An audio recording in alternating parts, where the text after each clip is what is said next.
అక్కడికి వెళ్ళి చూసేసరికి మహారాజుకి ఎంతో దిగ్భ్రాంతికి లోనయ్యారు.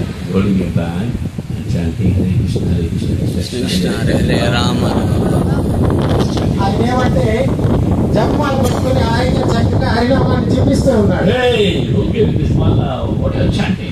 అప్పుడు మహారాజు అడిగారు, నీకెవరు ఇచ్చారు ఈ జపమాలను, ఎలా జపం చేస్తున్నారు?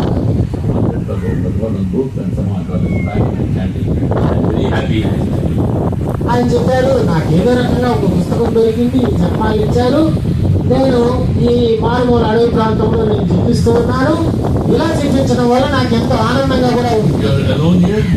నువ్వు ఒంటరిగా ఉంటావా? నేను ఒంటరిగానే ఉంటాను, అలా ఉండడమే నాకు మంచిది. నాకు కృష్ణుడు తోడుంటే చాలు, ఆనందంగా ఉంటాను.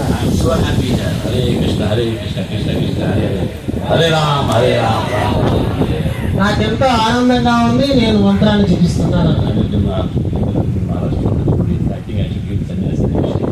ఎదురుజన మహారాజు తన తోటి భక్తులతో చెప్పారు, అతనికి సన్యాసం తీర్చిస్తే బాగుంటుంది అన్నారు.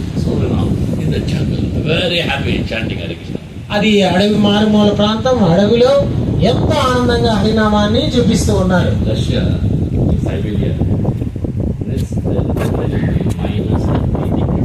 అక్కడ రష్యాలో సైబీరియా అనేటువంటి ప్రదేశంలో అక్కడ ఉష్ణోగ్రత -30°C ఉంటుంది. అక్కడ ఏమి ఇల్లు కట్టడానికి వీలు కాదు. అక్కడ ఇల్లు కట్టచ్చు కానీ ఐస్ తో కట్టాలి. ఎంతమందికి మీకు ఐస్ ఇల్లు నచ్చుతుంది?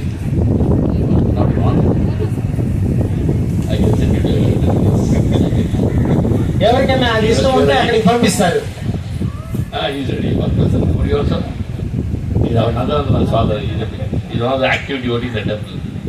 మన నందనందన వారి తండ్రి గారు ఒక్కనొక ఉత్సాహమైనటువంటి భక్తులు మన మందిరంలో. Mangalarti is there, Japa is there, Guru Puja is there, Bhagavatam class is there, Prasadam is there, always enthusiastic. ఇక్కడ మంగళహారతి నుంచి భాగవతం తరగతి వరకు గురు పూజ, నామజపం అన్నిట్లో ఉంటారు, ప్రసాదం దగ్గర ఉంటారు, అన్ని కార్యక్రమాల్లో ఉత్సాహంగా ఉంటారు. And he has got his own instrument, Tala. ఆయనకు ఆయన సొంత పరికరమే ఉంది తాళం వేయడానికి. He's got his own instrument.